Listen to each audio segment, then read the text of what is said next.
Hey everyone, it's Mindy from the OG Sports Network. Hey, here live with you with Dave. We're going to go over the top 5 thrill factor Ken Palm's college basketball games here today. Hopefully you guys had a good winning weekend. We sure did, that's for sure. But make sure before we go ahead and get to Dave that we go ahead and go to ogcappers.com. There we are. You can see Dave is sitting there. High volume guy, 173 and 151. Up 946. So we are ready to get moving. Dave, of course, has pick packages for sale. You could go ahead and check those out and make sure you use the promo code OG20 to get 20% off all of your pick packages. But yeah, get to ogcappers.com for the very best bets from all of our hot cappers, especially Dave here every day. Let's bring him in. Dave. Hey. Hey! You got like a glowing haze around you. You're looking very angelic this morning. The haze could be the whiskey in my coffee, but I don't know. Or it could just be my natural glow on a Monday. Let's go with that. It's my natural Monday glow. Hey, speaking of this weekend, one of your cappers on OG Cappers was it Marlboro? Who was Ruben, the guy? Yeah. Huh? Ruben? The Marlboro man, Ruben? Yeah. Something like that. I was just checking in on it, and I think he was something like on Saturday, Sunday was like 20-4 at some point. Yeah. Some really kick-ass number. So that was really cool to see on your site. And then CJ was rolling really good in men's college baskball. Yeah, those two were both hitting up the court. Yeah, they were. I think combined, they were sitting somewhere like 27 and 9 or something like that. Yeah. Just in that 24-hour period. So really good job by those guys there. Now that we're coming out of the All-Star break, speaking of NBA totals coming out of the All-Star break, man, scoring is depressed. These guys are not rested. These guys are not rested. They suck. They can't hit shit, right? And I'm only a little bit bitter because the model has been over on a lot of these games. And the reason being is it's using pre-All-Star game numbers, right? I mean, when we're starting to get out of there. Yeah, so it will move itself forward. We only have 4 games today. I think we're going to hit a couple of them a little bit later. What do we have for college basketball? Like 15 games? We don't have jack squat today. Yeah, it's a really, really quiet day in the sports world. 4 in the NHL, 4 in the NBA, 15 in college basketball. But there's, 5 really exciting ones per Ken Palm. The thrill factor. No. He doesn't say they're really exciting. It's just the top 5 thrill factor. And the thrill factor on these games sucks. But well, that's the thing. There is a 100% range on there. And some of these are coming in at 36%, even though they're top 5. Hey, you know something? The thing is, though, we can watch a great basketball game. And if we got a bet on it and we're on the wrong side, that game sucks. Right. That game sucks, right? We can watch Drexel, Delaware, and be on the over, and it goes 100 to 109 in double OT, and that game is awesome, right? I mean, that's why we do all this.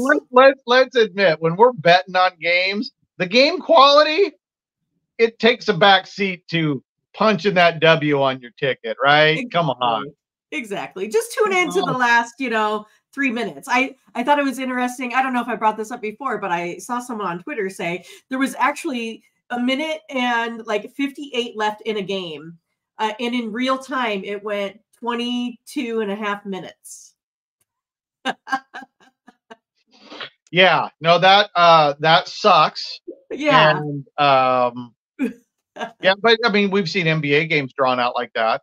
Isn't it weird how the NBA can take the last minute and turn it into 20 free throws? Well, I mean, why do they need 5 or 6 timeouts? I don't understand. In half an hour. But on the flip side, like the WNBA, which we've had phenomenal success with totals, it's like, oh, we're down 5, don't foul. Right. It's amazing. No foul. I need 4 more points to hit the over. Friggin' foul her. I don't understand this strategy. Like, we've gotten away from even, the normal strategy if you're playing high school ball. nonetheless professional. I don't get it sometimes. But hey, all right. What the hell do I know? I just try to model game outcomes. That's it. Exactly. So what's our number 5 most thrilling game of the night today in men's college basketball? Yeah, we got the case of the fumbles with West Virginia. They have a hard time with ball handling. And then, of course, they're going up against K-State that I feel like their defense has been pretty strong lately. K-State favored by 9.5, total 142.5. So West Virginia has problems with the balls, huh? Okay. Yeah, I mean, it's one of those, like, they were sitting like 259th in turnovers. That's kind of a number that sticks out to me, right? Okay. Well, yeah. Well, certainly it does. Well, and guess what? Offensive scoring efficiency for West Virginia on the road is dog shit. 337. Right? Okay. You know, and turnovers are part of that because that counts as a possession with no points. No points, yeah. Kansas State, though, 64th at home scoring efficiency defense. So massive advantage Kansas State at home on defense. Now, the flip side, Kansas State on the offense at home, 269th in offensive scoring efficiency. West Virginia on the road, 179th in road defensive scoring efficiency. Look at what we got here. We got an underbuilding, right? We got an underbuilding. We have 2 defenses that are much, much, much better than their opposing offenses year to date. Now, going across the board, I got Kansas State and West Virginia dead even from the 3-point line. I got Kansas State inside the 3-point line by 6. And at the free throw line, I got Kansas State by 4.2. So overall, I got Kansas State by 10.29. And the current line is what? 9.5. Son of a bitch.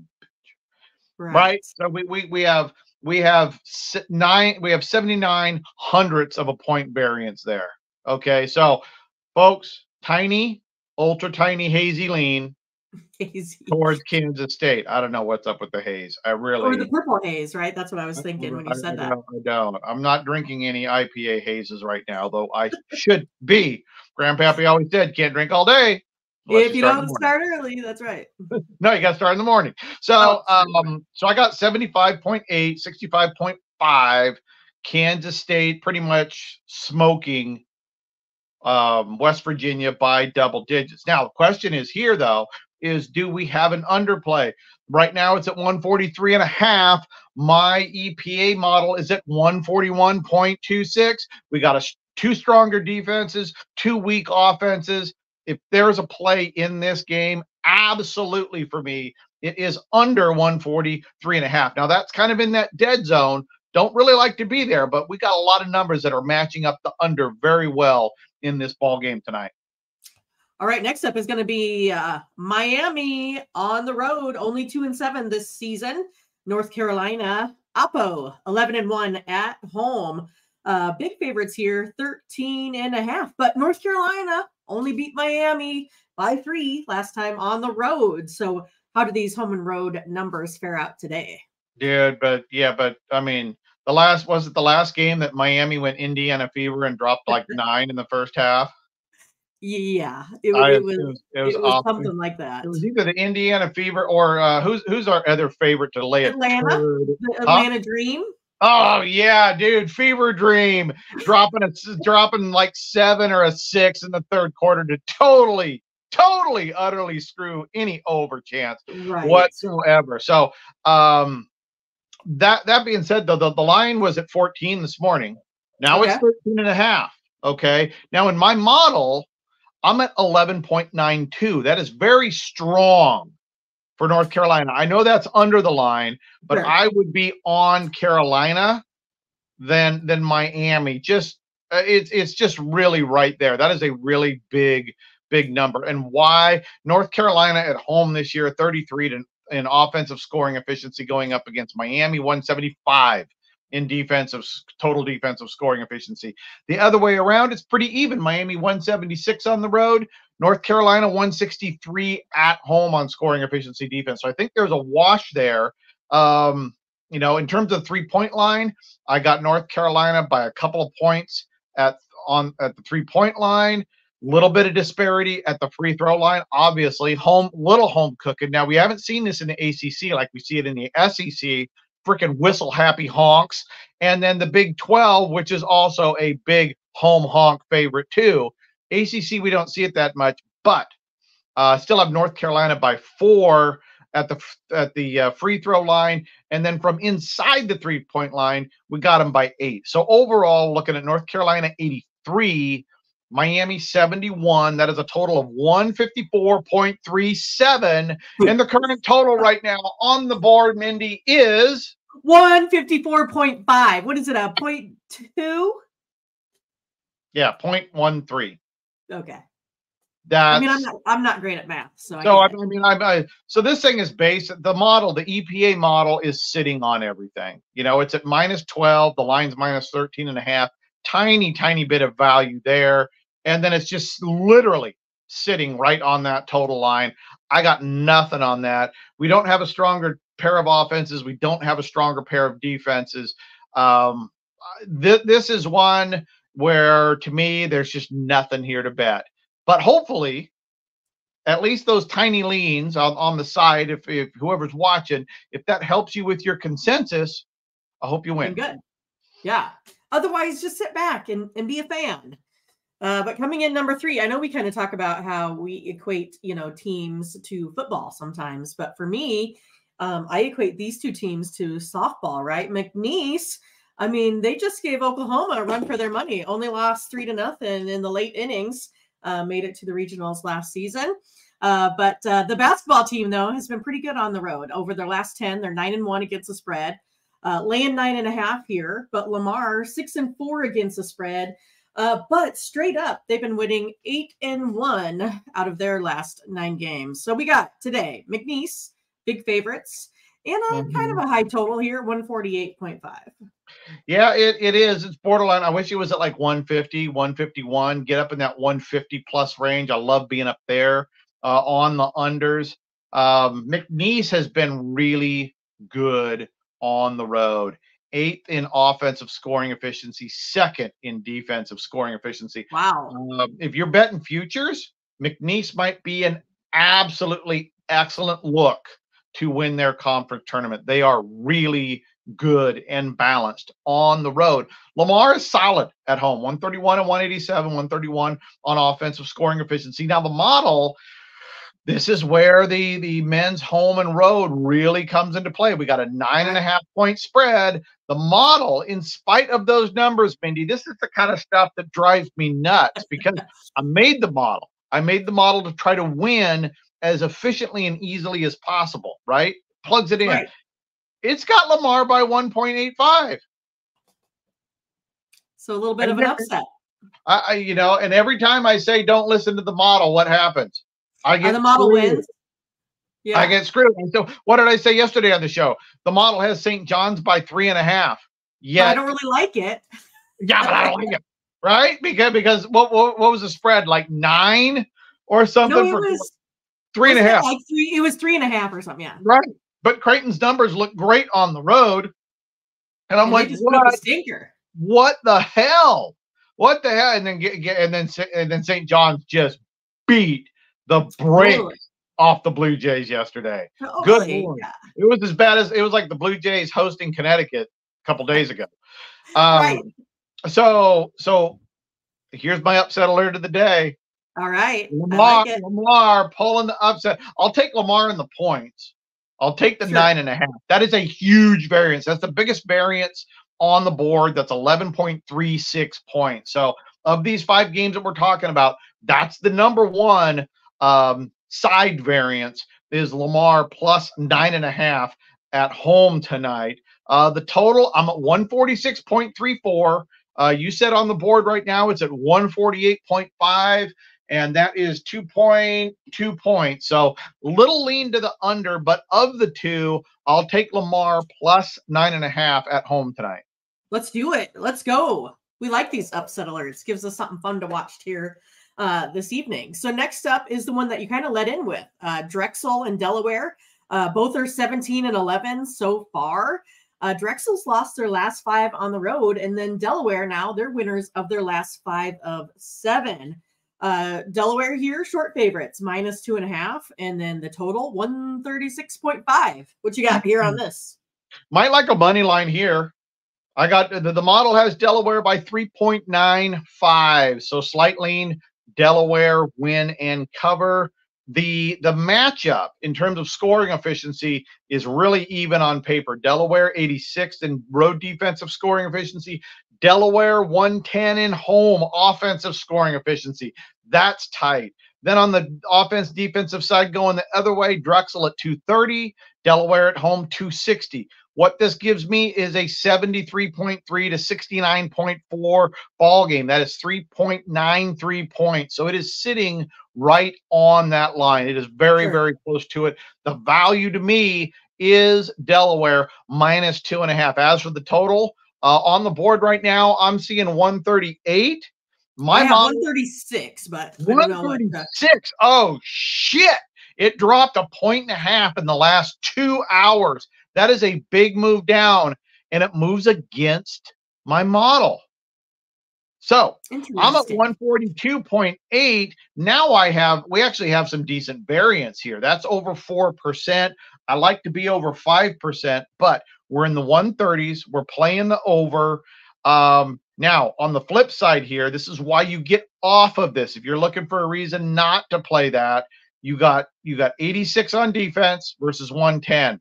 That favors the defense. You got 260 on defense versus 230. Oh, that's a mess as well. So if I had to pick, if I'm going safe here, I'll go Delaware money line. It's probably about what, -135.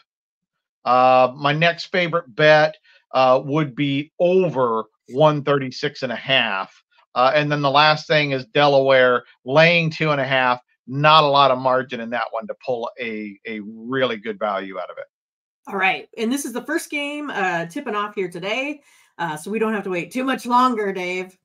All right. And the number one, it's again, I think we get Baylor almost every single time that they're playing. But Baylor, we talk about them on the road, and TCU as underdogs. They tend to cover and decent. I have them overall 26 in offensive efficiency.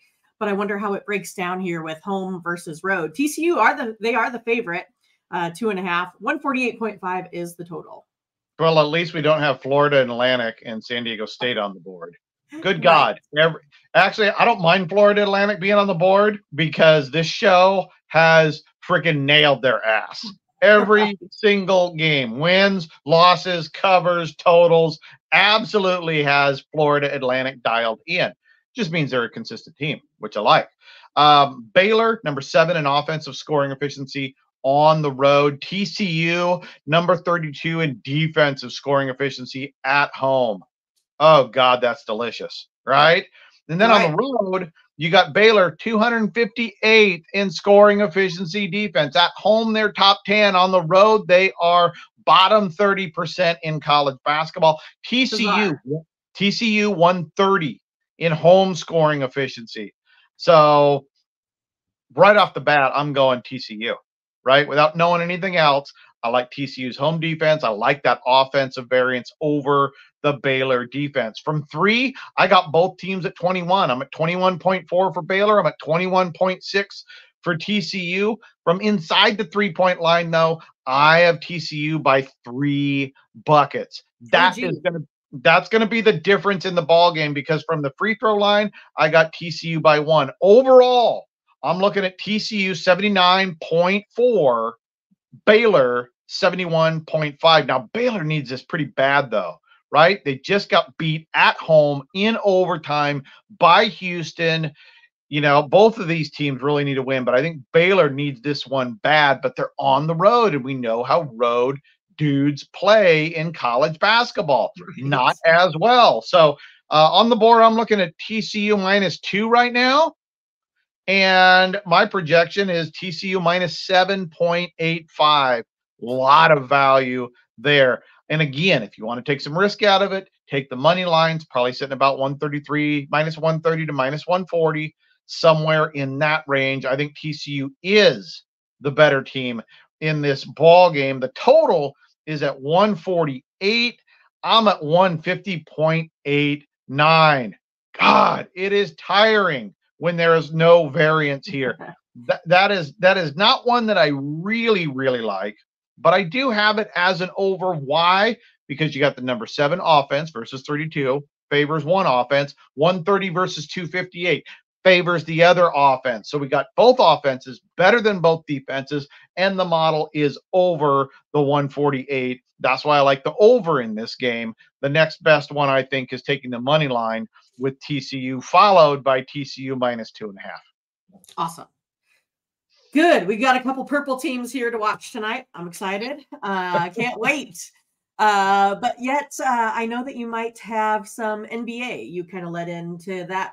Maybe you'll cover something for us. I think you were looking at Toronto and Indiana, right? Yeah, well, my favorite total on the day, I don't have a lot of favorite totals in the NBA. Look, we only got 4 games. And my 2 models are conflicting in most of them. It's post All-Star break. Everything's kind of a mess right now, okay? But Toronto and Indiana, in my 3 road, 3 home model, I'm at 144.67 for Toronto, Indiana, okay? Last 4 games, I am at 237.4. So that's well under the current line of 244.5. So I'm under 244.5, and I know what you're thinking. Hey, Dave, your other model's at 244.67. That's pretty tight, slightly over. But Indiana is coming off a back-to-back. They scored 133 last night. They're back-to-back tonight, and they're playing against an inferior team. They might let up a little bit. So I lean under Toronto, Indiana, under 244.5 tonight. Now, my big one, though, on the sides, this is of all of them in the model, this is the best value on the board and an upset alert. Sacramento is home tonight, minus 6.5 against the Heat. Now, I'm assuming somebody's hurt on the Heat, because at one model, I got the Heat by 3.19. The other model, I got the Heat by 9.57. That is nearly a 16-point variance in the side right now. That's so big, it scares the shit out of me, right? Yeah. It's like, wow, we went from too big to too double big, and am I double thinking over what side I should be on? But both models love plus 6.5, and Sacramento is flying back home last night for a back-to-back. They were just in LA to play the Clippers last night, so they got a big turnaround. They're coming back. They're going to be in Sacramento tonight. Miami's coming in off of rest. So we got the model and we got the back-to-back in our favors. I really like Miami plus 6.5. But again, 2 things. You do your due diligence, folks. You hit the enter button. So I don't do these injuries. I don't track that stuff. I don't have time for it. I model game outcomes. So this one is so big, it's up to you to see who's hurt, who's out. If everybody's full strength, Miami plus 6.5. Yeah, and like you said, the trends back that up, right? The Kings have lost their last 7 on a back-to-back, and if I take a look at the Pacers, they've lost their last 5 on a back-to-back. So let's get some wins. Look at that! Look at that! Dropping nuggets that don't mean jack shit. I love it. You, but hey, you know, it's kind of one of those things. Like, it's another little way to build a little consensus there. You know, it is. If those things make you feel better, but on the flip side, it's like they've lost 7 in a row on back-to-back. Oh shit, that's just ripe to be broken, and it's going to be broken. This is like roulette. You know, I mean, the Spirit has Sacramento's going to win by 1-2. That their team's going to be red. Nah, it's all good. But streaks, you know, streaks are made to be broken. But it does. I think maybe it shows a little bit of psychological. On the psychological side of it, back-to-backs in NBA are a bitch. They are really, really hard. And you know, I haven't had time to it. It's kind of one of those things I got a pin in the board on. Is I want to explore the back-to-back totals and covers and wins. I think there's something in there. I just don't know what it is yet, but I do like the idea that I'm under on one team that's going back to back. I'd rather be under than over. And I do like that I'm getting 6.5 on a team that models to win in both models. And I'm getting 6.5 against a team that's on them. Even if Sacramento had won their last 7 on back to back, I'm still getting 6.5. Right. So I like that one. That's probably my favorite one. You know, you and I both hate it when people are like, hey, what's your best bet? Oh, I know. It's impossible, right? Right. Like I try to do that every day, right? You know, all of them or none of them. I don't have a best bet. I'm just trying to win 6 out of 10 every single time out, right? Exactly. We know this is very, very, very hard to do consistently long term. So I hope everybody, though, enjoys our due diligence today, and good luck whenever you hit that enter button or hit go on your app.